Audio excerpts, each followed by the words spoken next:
오늘도 예배 자리에 나오신 여러분들을 환영하며 축복합니다. 저는 지난주 모 신문사에 기사를 하나 읽게 되었는데요. 유네스코가 186개 국가가 부분 또는 전면 휴교를 하고 있는 이 코로나 휴교에 대한 부작용을 경고하는 그런 기사입니다.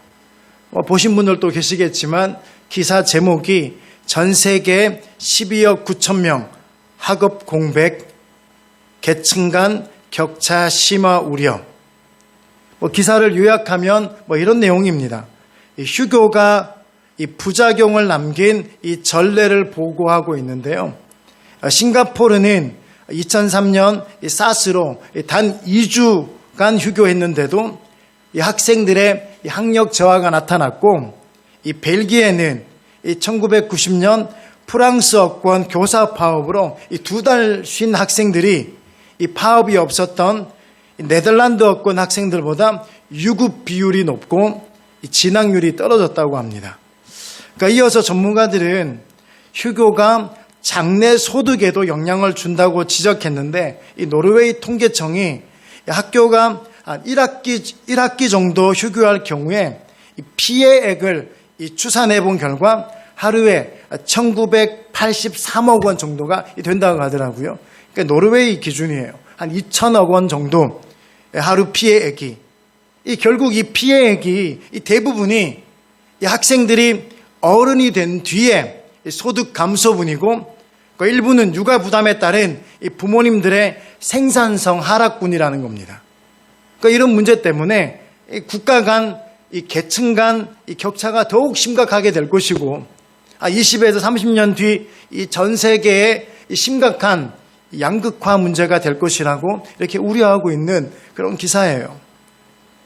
사실 이런 학업과 소득이라는 이 보이는 문제보다 이 더 심각한 것은 이 보이지 않는 피해와 문제가 더 크다는 사실이죠. 이 공동체에서 배워야 될 것들이 있잖아요, 그죠?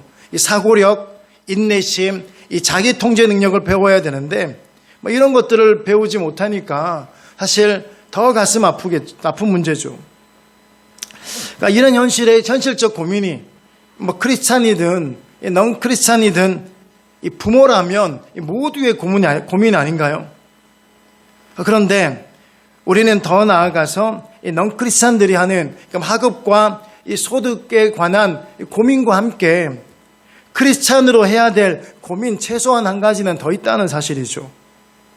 신앙을 전수하고 사명을 전수해야 하는 이 거룩한 짐에 대해서도 이 하나님께 매달려야 된다는 사실입니다. 이 강북제자교회 지난 한 20년을 이렇게 돌아보면 가장 엄청난 변화가 최근 3달인 것 같아요. 그런데 이 교회가 여러 가지로 많이 이렇게 변했지만은요, 20년, 30년 뒤에 이 다음 세대가 이 자리를 채우지 않으면요, 누가 이 예배 자리를 채우지 않으면 우리의 이런 변화가 무슨 의미가 있겠습니까? 그래서 지금 이 시대에 무엇보다도 이 교회와 기성세대들이 역할과 책임을 자각하는 것이 중요하죠. 한 사회학자가 말하기를 이 지나간 19세기를 가리켜서 여성을 발견한 세기요, 20세기는 어린이들을 발견한 세기요, 21세기는 이 노인들을 발견하는 세기가 될 것이라고 이렇게 이야기했습니다. 일리 있는 이야기죠. 19세기는 이 여성들을 발견하고, 20세기는 어린이들을 발견하고, 21세기는 이 노인들을 발견하는 세기가 될 것이다.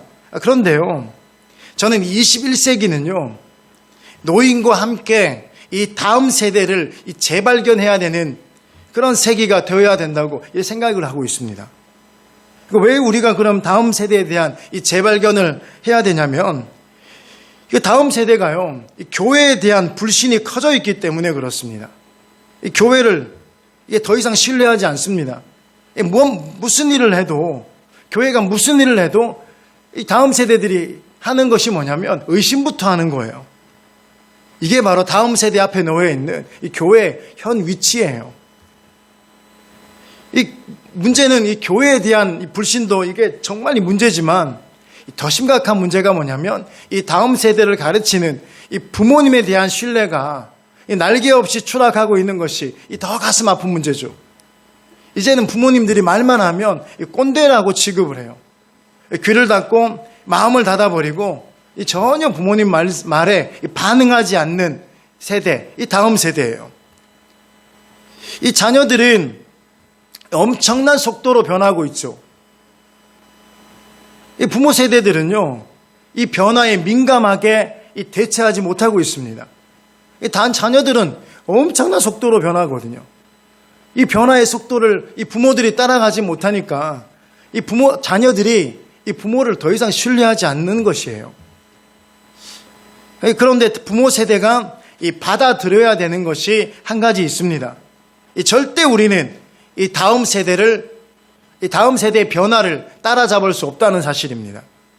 이 발버둥 쳐도 어쩔 수 없는 사실입니다.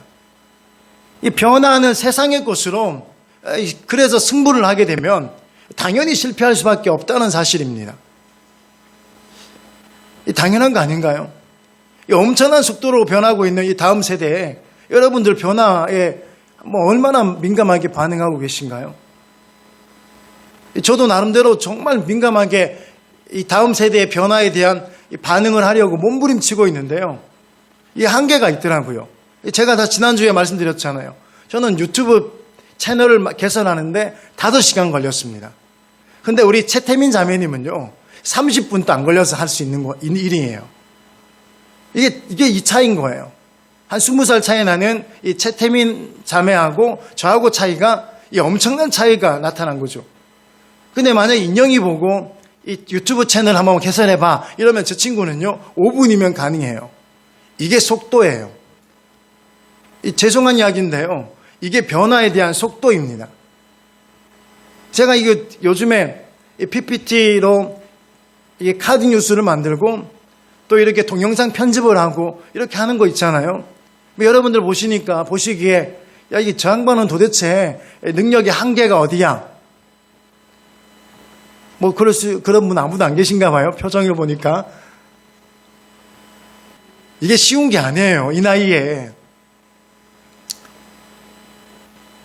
이거 하나 하기 위해서, PPT 하나를 하기 위해서, 또 동영상 편집하는 걸 배우기 위해서요. 좀 맨날 며칠을 제 사모님한테 물어보십시오.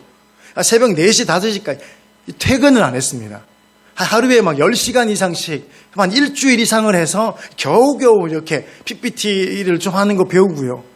그거 맨날 엄청난 긴 시간을 배워가지고 동영상 편집 요만큼 할 수 있는 거죠.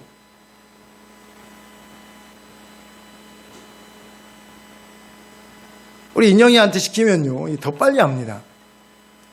앞으로 이렇게 인진이 이렇게 하준이, 저 아이들은요, 저 아이들 세대가 되면 이거 당연한 거예요. 그럼 배워서 하냐고요.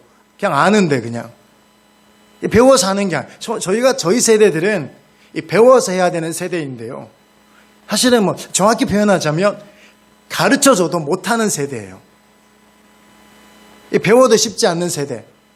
근데 20대, 30대 있는 분들은요, 금방이에요, 이거요. 10대, 또 이거 지금 이렇게 10대가 안 된 우리 아이들은요, 배워서 하는 게 아니라 그냥 자연스럽게 시간이 지나면 익혀지는 것들입니다. 그런데 부모 세대들이 변화하는 것들로 우리 승부수를 던지고 있는 겁니다. 이 변화하는 것들로 승부수를 던지니까요, 실패하는 게 당연한 거죠. 그래서요, 우리는 그걸로 승부해서는 안 됩니다. 이걸로 승부를 보는 게 아니라 우리는 뭘로 승부를 봐야 되냐면 변하지 않는 진리로 이 다음 세대에게 승부를 봐야 될 줄 믿습니다. 문제는 이거예요. 변하지 않는 진리로. 변하는 것들로는요, 절대로 우리 아이들, 다음 세대들을 이길 수가 없어요. 이기려고 하는 건 아니지만 따라갈 수가 없습니다. 그러니까 변하지 않는 이 진리로 승부를 봐야 돼요. 어떻게 하면, 그래서 이 진리를 수호하고 어떻게 하면 이 진리를 전파할 것인가, 이 신앙을 전수할 것인가, 고민하면서 이제 우리는요, 기도의 자리로, 예배의 자리로 나가야 될 줄 믿습니다. 오늘 어린이 주일이잖아요. 여러분, 이 어린이 주일에 어린이들 몇 명 없는데요. 몇 명 없지만 이 몇 명 있는 것도 참 이게 복인 것 같아요. 요즘에 교회마다 어린이가 없어서 이 어린이 주일을 어떻게 지내야 되나? 제가 그 생각이 들더라고요. 어린이가 없는데 교회에서 어린이 주일. 참 가슴 아프겠구나. 목사님들이 설교 준비하면서 가슴 아프겠네. 저도 사실은 몇 명 없으니까 가슴이 아파요.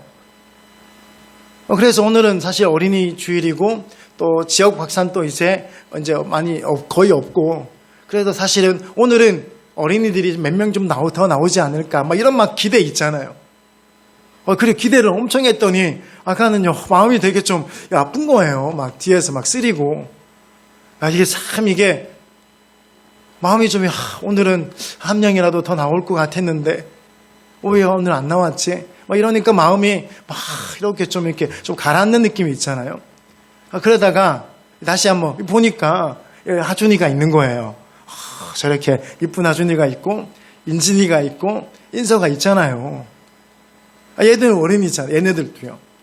여러분에게 도전을 합니다. 우리 어린이들이, 여러분들이 오늘 어린이 주일을 맞이해서 이 말씀을 통해서 여러분들이 이 참된 진리를 발견하고 이 진리를 붙들고 세상에서 승리하는 우리 여러분 되시길 주님의 이름으로 축복합니다. 또한 이 교회와 믿음의 기성세대들은 이 다음 세대에 대해서 이 재발견하는 시간, 그리고 사명과 비전이 새롭게 조명되는 그 은혜가 있기를 주의 이름으로 축복합니다. 이 사무엘상 1장과 2장을 한번 가만히 이렇게 읽어보시면 이 참 대조적인 모습이 나와요. 이 한나와 엘리, 그리고 사무엘과 엘리의 두 아들 홈니와 비느하스, 이 극과 극인 두 가정을 통해서 이 자녀 양육의 이 성경적 방법을 배우고 우리는 실천해야 될 줄 믿습니다. 이 첫 번째, 그래서 이 두 가정의 차이가 뭐냐면요, 기도하는 부모와 말만 하는 부모의 차이입니다. 이 세상의 모든 부모들이 이 자식을 사랑하고 이 자식을 잘 키우고 싶으실 거예요. 오늘 본문에 나오는 한나도 그랬을 거고요. 그리고 엘리도 이 자녀들을 사랑하고 이렇게 잘 키우고 싶었습니다. 그런데 한 가정의 자녀는 이 복을 누리고요, 한 가정의 자녀는 완전히 망하는 모습을 보여주죠. 이 두 가정의 가장 큰 차이가 뭐냐면 부모님의 기도의 차이였습니다. 이 신앙 수준의 차이였고요, 영적 성숙의 차이였다는 겁니다. 이 신실함과 거룩함과 경건함의 차이였습니다. 기도하는 부모와 말만 하는 그 부모의 차이였어요. 이 사무엘상 1장과 10절에 그리고 2장 1절까지 그 사이에 나와 있는 한나가 기도하는 모습, 기도하는 부모의 모습이에요. 1장 10절에 한나가 마음이 괴로워서 여호와께 기도하고, 또 1장 12절에도 그가 여호와 앞에 오래 기도하는 동안에 엘리가 그의 입을 주목한즉, 1장 27절에도 이 아이를 위하여 내가 기도하였더니, 2장 1절에도 한나가 기도하여 이르되, 이 성경 곳곳에서 한나는 기도하고 있고요. 어떤 기도했겠습니까? 당연히 자녀를 위해서 기도했을 것입니다. 이게 바로 한나의 신앙의 수준이고 이게 영적 수준인 것이죠. 이 반면 엘리는 어떤 줄 아십니까? 엘리는 자녀들이 사고를 치고 문제를 일으키는데도 이 자녀를 위해서 기도했다는 기록이 없는 거예요. 2장 12절에 봅시다. 엘리의 아들들은 행실이 나빠 여호와를 알지 못하더라. 그 엘리의 자식들은요, 다시 말하면 엘리는 오늘날로 말하면 목사님이거든요. 그리고 엘리의 자녀들 홈니와 비느하스도요, 아버지를 이어서 오늘날로 말하면 이 목회자들이에요. 근데 이 자녀들이 지식으로는 하나님은 알았지만 하나님의 살아계심을 믿지 않았다는 겁니다. 하나님의 살아계심이 믿지 않으니까요, 믿어지지 않으니까요, 하나님이 두렵지가 않은 거죠. 당연히 하나님 말씀에 순종치도 않는 것입니다. 누가 책임져야 됩니까? 그러면요, 당연히 부모 책임 아닙니까? 사무엘상 2장 17절에 보십시오. 이 소년들의 죄가 여호와 앞에 심히 크면 그들이 여호와의 제사를 멸시함이었더라. 뭐라고 시작합니까? 이 소년들의 죄가, 애라는 이야기가 아니에요. 이게요. 나이가 어린다는 이야기가 아닙니다. 나이가 들어가지고 이 제사장이 되었는데 최소한 나이가 30살이 넘은 거예요. 이 최소한 그 정도, 성전에서 이게 정확히 그게 아니라 할지라도요. 최소한 25살 이상 넘은 자녀들입니다. 그런데 수준이 어느 정도 수준이냐면 이 소년들과 같은, 이 소년과 같은 이 수준이라는 겁니다. 이 나이는 먹었는데요. 여전히 행동하고 생각하고 이런 것들이 우리 주변에 그런 사람들이 얼마나 많은지 몰라요. 나이는 분명히 30살, 40살 넘어갔는데 생각하고 행동하는 게 겨우 초등학교 1, 2학년 같은 애들이, 이런 사람들이요. 굉장히 많죠. 성숙하지 못해서 그래요. 그러니까 어른아이죠. 어른아이. 지금 엘리 제사장의 이 자녀들도 동일합니다.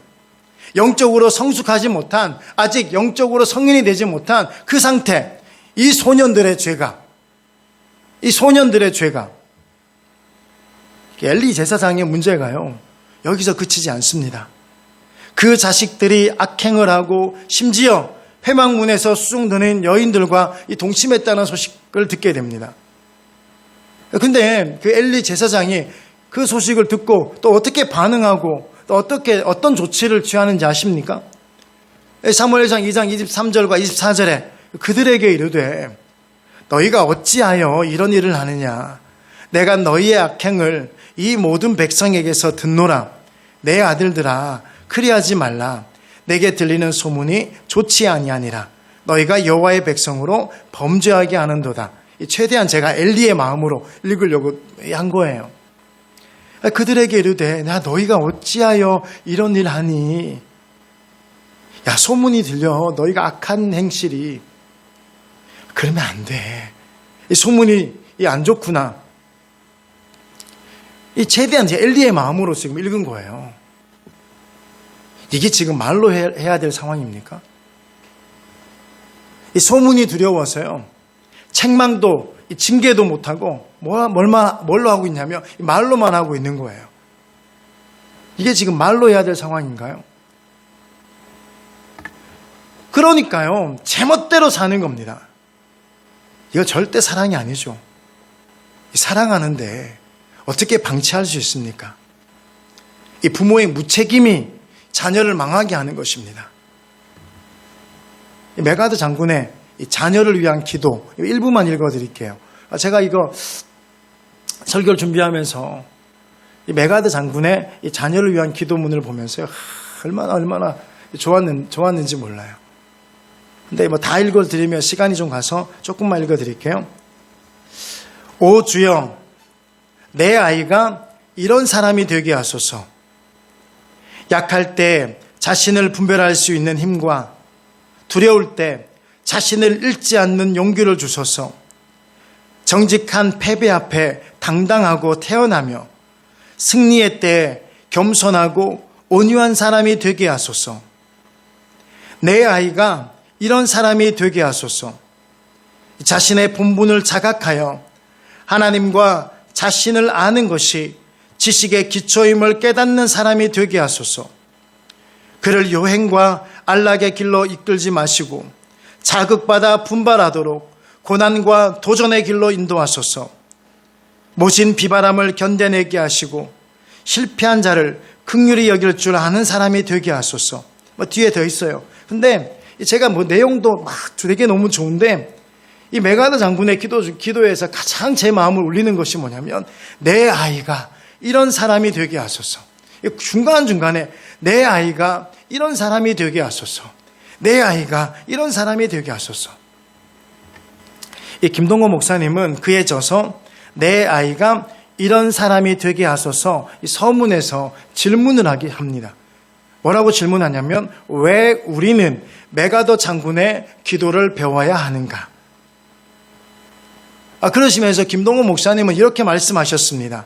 내 자녀의 복된 평생은 부모가 어떠한 기도를 하느냐에 달려있다고 선언하셨습니다. 저희 교회에 매일 자녀를 위해 기도하는 MIP 기도회가 있어요. 그리고 기도하는 엄마들이 있는 것이 이게 얼마나 감사한지 몰라요. 사랑하는 여러분, 이 말만 하고 잔소리하는 부모는요, 절대로 우리 다음 세대 시대의 변화를 따라갈 수가 없습니다. 안 듣습니다.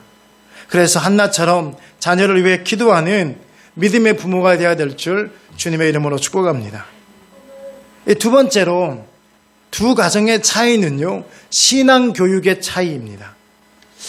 이 한나의 기도의 특징은 그 하나님의 임재에 온전히 사로잡혀서 기도했다는 거죠. 이 하나님의 주권을 믿고 결사적으로 기도합니다. 이 경건한 부모님의 기도의 모습이에요. 이 경건한 기도의 모습이 하나님의 주권을 믿고 결사적으로 기도하는 모습. 이 한나의 처절한 기도가 이 사무엘이라는 그 한 아이의 탄생을요, 더욱 빛나게 만들었죠.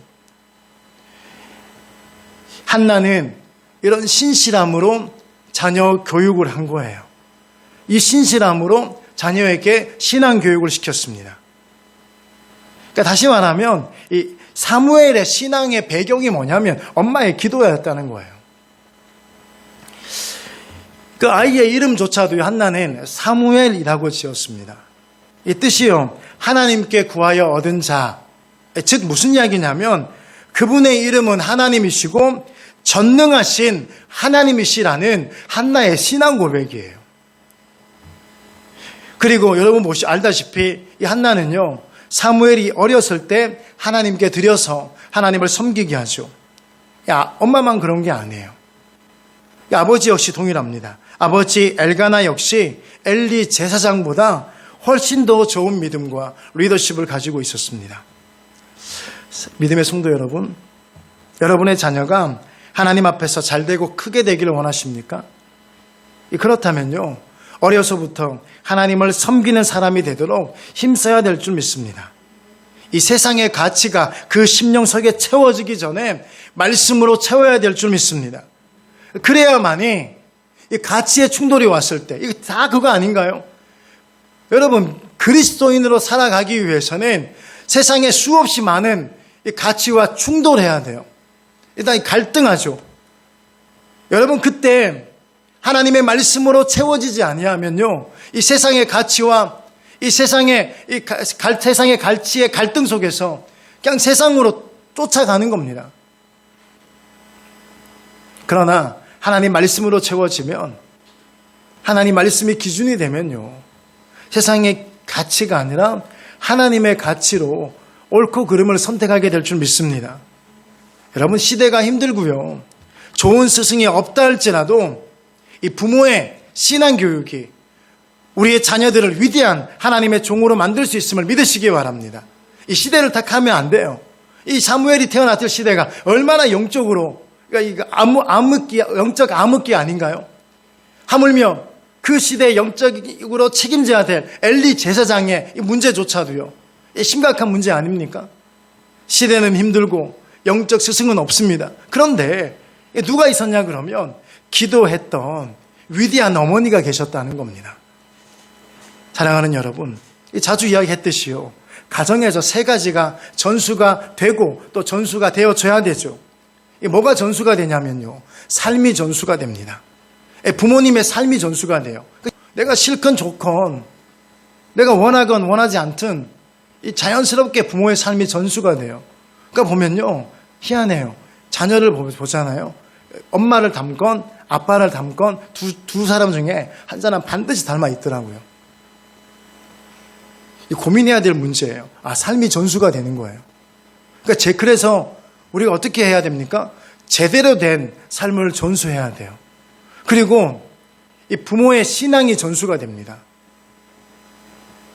그래서 제대로 된 신앙을 전수해야 돼요. 그리고 가정에서는요, 사명이 전수가 돼야 되죠. 그래서 부모님이 자식의 신앙 교육의 모델이라는 겁니다. 부모의 신앙 그대로 자식에게 손수가 되죠. 부모가 믿는 대로 자식이 믿습니다. 한나는 이 사무엘에게 믿음의 모델 교육을 참 잘했죠. 이 한나는요, 인정을 앞세우지 않았습니다. 젖을 떼자 말자 이 떼어놓는다는 것이 얼마나 잔인합니까? 엄마의 신앙 때문에 아이가 엄마 밑에서 자라지 못하고, 그렇죠? 얼마나 사무엘이 힘들었겠습니까? 그래서 이제 보이는 그거 이야기하자는 게 아니에요. 이 한나가 하나님과의 약속을 철저하게 지키는 그 신앙의 모습을 어린 사무엘이지만은요, 그 아이에게 하나님과의 약속을 철저하게 지키는 그 신앙의 모습, 믿음의 모습을 보여준 거죠. 그러니까 어머니의 신앙이 아들에게 그대로 그래서 전수가 되었습니다. 그런데요, 당시 이스라엘의 영성의 아이콘 엘리 제사장입니다. 이 엘리 제사장은요, 자녀 교육이 얼마나 무기력했는지 몰라요. 여러분 알다시피요, 그 무기력한 모습이 얼마나 이렇게 잘 드러나냐면, 이 사무엘상 1장 9절에 보면 한나가 기도하러 올라가요. 근데 그때 당시 엘리의 모습이, 제사장의 모습이 어떤 줄 아십니까? 제사장 엘리는 여호와의 전 문설주 곁 의자에 앉아 있었더라. 이 한나는 이 성전에 기도하러 이렇게 올라가는데, 이 엘리의 모습은요, 얼마나 무기력한지요. 문설주 곁 의자에 앉아 있는 모습, 상상해 보십시오.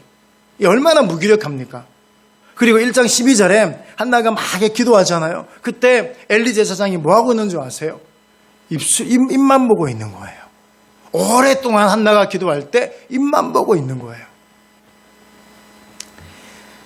엘리는 홈리와 비느하스가 제사장으로서 하나님을 알지 못하고 하나님의 제사를 멸시하고 있는데도요, 이 책임 있는 신앙 교육을 시키지 않고 있죠. 그리고 성경은요, 이 두 자녀의 어머니에 대한 이야기도 한마디도 언급하고 있지 않습니다. 이유는 잘 모르겠습니다. 그런데 어머니 또한 자녀 신앙 교육에 무책임했다는 거죠. 이 신앙 교육에 아버지도 무책임하고 어머니도 무책임하고 있는 거예요. 이런 무책임과 불간섭이 자녀를 망하게 하는 겁니다. 무책임과 불간섭이 부모의 권위를 떨어뜨리고 이 아이들을 제멋대로 살게 만드는 거죠. 우리의 자녀들은 어떻습니까? 우리의 자녀들이 하나님을 알고 섬기고 있습니까? 혹시 엘리의 자녀들처럼 하나님을 알지도 않고 두려워하지도 않고 있지 않습니까? 혹시 예배를 무시하고 가진 못된 짓을 하고 있지 않습니까? 그럼에도 불구하고 제재도 못하고 무책임 가운데 방치하고 있지 않습니까? 만약 그렇다면요, 그것은 자녀가 망하는 길을 가는 것을 방임하고 있는 겁니다. 자식을 정말 사랑하십니까? 그러면 신앙을 책임지셔야 됩니다. 그래서 교회가 이 부모 학교를 여는 거 아닙니까? 부모 학교를 열어서 부모 교육을 하고 자녀들의 신앙을 교육을 시키겠다는 겁니다. 그리고 우리 한나와 같은, 엘가나와 같은 부모들이 되었으면 좋겠습니다. 우리 자녀들을 살리는 방법은요, 배워서 신앙 교육을 시키는 방법밖에 없습니다. 왜 그런지 세 번째예요. 이 두 가정의 차이가요, 은총과 심판이라는 다른 결과를 가져왔습니다. 이 자녀를 위해 기도하지 않고 신앙 교육을 시키지 않은 엘리와 자녀들, 그리고 가문까지 망하게 되죠. 엘리 가문은요, 제사장의 직분과 권세를 빼앗겼습니다. 그리고 엘리 가문에 출산하는 모든 자들이 젊어서 죽고 노인이 하나도 없죠. 이 평균 18살 정도밖에 살지 못했습니다. 그리고 블레셋과의 전투에서 홈리와 비느하스가 죽게 됩니다. 반면에 하나님은 사무엘을 위해서 기도와 신앙교육에 책임졌던 한나를 돌보시고 복 주셔서 삼남 이녀를 낳게 하셨죠. 사무엘상 2장 21절에 보십시오. 여호와께서 한나를 돌보시사 하나님이 돌보신 거예요. 하나님께서 돌보셨습니다. 하나님께서 한나를 돌보셨습니다. 아니 생각해 보십시오. 자녀를 위해서 기도했더니, 사무엘을 위해서 기도했더니, 자녀의 신앙교육을 제대로 했더니 하나님께서는 뭘 먼저 하셨냐면 하나님께서는 한나를 돌보신 거예요. 한나를 돌보신 거예요. 여러분, 그게 비결입니다. 자녀를 위해서 기도하고 자녀의 신앙교육에 대해서 그렇게 신앙교육을 시켰더니 하나님께서는요, 그 자녀를 잘 양육할 수 있도록 하나님께서 한나를 돌보신 거예요. 여러분, 어떻게 해야 될까요? 그럼 해야 되지 않겠습니까? 자식 교육시키기 힘들잖아요. 어렵잖아요. 그렇다면 한나에게 임했던 하나님의 은혜가 임해야 되지 않겠습니까? 한나를 돌보시사 여러분들을 돌보셔야 돼요. 여러분을 돌보시면 여러분의 자녀들도 잘 양육하게 할 수 있게 될 줄 믿습니다. 전제 조건이 뭐냐면 기도해야 되는 거예요. 전제 조건이 뭐냐면 자녀에게 신앙교육을 시켜야 되는 거예요. 또 사무엘도 보십시오. 한나만 그런 게 아니에요. 부모만 복받은 게 아닙니다. 부모만 복받은 것이 아니라 사무엘, 오늘 보면 읽었던 2장 26절, 아이 사무엘이 점점 자라매 여호와와 사람들에게 은총을 더욱 받더라. 여러분, 이처럼요, 영적으로 흥하는 가문, 흥하는 사람은요, 하나님의 은총이 있어야 됩니다. 이게 부모가 자식에게 주는 이 최고의 선물이고 유산이고 복 아니겠습니까? 하나님과 사람들에게 은총을 받게 하는 것. 그러면 되는 게 아닌가요? 자식 교육 간단하죠. 그것은 하나님이 우리의 자녀를 귀하게 여기시면 될 줄 믿습니다. 하나님께서 우리의 자녀들을 귀하게 여기시면 보나마나 성공이에요. 더 이상 볼 것도 없죠. 그럼 어떻게 해야 됩니까? 신앙의 인격이 올바르게 서게 해야 됩니다. 여러분의 자녀가 사무엘처럼 하나님을 두려워하고 하나님의 음성을 들을 수 있다면 그게 다 되는 게 아닌가요? 바라기는 우리의 자녀들이 사무엘과 같은 그런 믿음의 자녀가 되기를 주님의 이름으로 축복합니다. 이 암울한 이 시대에 하나님이 세우시는 사무엘이 되기를 주님의 이름으로 축복합니다. 여러분의 자녀가 하나님 앞에 그리고 사람 앞에 은총을 받기를 주님의 이름으로 축복합니다. 그러기 위해서는요, 앞에 것들이 전제되어져야 된다는 사실입니다. 기도해야 되고요, 신앙교육을 시켜야 되는 거예요. 기도하지 않고 신앙교육 시키지 않았던 엘리 가문이 망하는 걸 보십시오.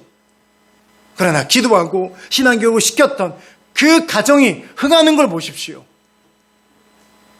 여러분, 복받는 가정 되시기 바랍니다. 흥하는 가정 되시기 바랍니다. 하나님이 돌보시고 하나님께서 은총을 주는 그런 가정 되시기 바랍니다. 말씀을 맺도록 하겠습니다. 저는 우리의 자녀들이 하나님을 섬기며 주님이 찾으시는 종이 되기를 원합니다. 하나님을 자신의 힘과 소망으로 여기며 시대를 밝히는 일꾼이 되기를 원합니다. 소망 잃은 이 땅 가운데 하나님의 영광을 비추는 자녀들이 되기를 원합니다. 그래서 우리의 자녀들의 신앙과 우리 스스로의 신앙을 늘 점검해야 되는 거예요. 여러분, 중요한 것은요, 아직은 포기해서는 안 된다는 것입니다. 중요한 것은요, 우리가 포기해서는 안 된다는 것이죠. 여러분의 눈물의 기도가 필요합니다. 부모의 중보 기도에 능력이 있습니다. 그냥 기도가 아니라 처절한 기도가 필요합니다. 한나가 아들을 성전에 바치고 어떻게 편하게 살았겠습니까? 밤낮으로 눈물의 기도로 아들을 위해서 기도했을 것입니다. 어머니의 눈물의 기도가 놀라운 능력을 발휘하는 거죠. 여러분, 아셔야 됩니다. 자식을 살리는 것은요, 보약이 아니라 자식을 살리는 것은요, 어머니의 기도인 줄 믿으시기 바랍니다. 자식을 살리는 것은요, 자식을 위해서 뒷바라지하는 것이 아니라 어머니의 눈물의 기도인 줄 믿습니다. 어머니의 신앙교육이에요. 부모님의 신앙교육입니다. 우리 모든 자녀들이 영적으로 쇠퇴하는 이 시대에 하나님의 등불 사무엘로 성장하고, 모든 부모 세대들은 하나님을 경외하는 경건한 신앙인 한나와 같은 부모님이 되시길 주님의 이름으로 축복합니다. 우리 다 같이 말씀을 생각하며 기도했으면 좋겠습니다. 여러분 도전의 스스로 이 시간 기도하시며 하나님 앞에 도전하는 시간 되기를 원합니다. 하나님, 그동안 제가 벨리였습니다. 자녀들을 위해서 기도하지 못했고 자녀들이 망가지고 있음에도 불구하고 책망하고 나무라고 책임지지 못했고 신앙교육을 제대로 못 시켰습니다. 오늘 그렇게 회개하고 그리고 한나처럼 자신을 위해서 처절하게 눈물로 기도하는 부모가 되겠습니다. 하나님, 다른 것보다도 신앙교육을 시키는 믿음의 부모가 되겠습니다. 하나님, 우리 아이를, 우리 자녀를 이 시대의 등불 사무엘로 사용하여 주시옵소서. 하나님을 경외하고 하나님의 영광을 위해 살아가는 소망이 있는 이 땅 가운데 주님의 영광의 빛을 비추는 그런 자녀가 되게 하여 주시옵소서.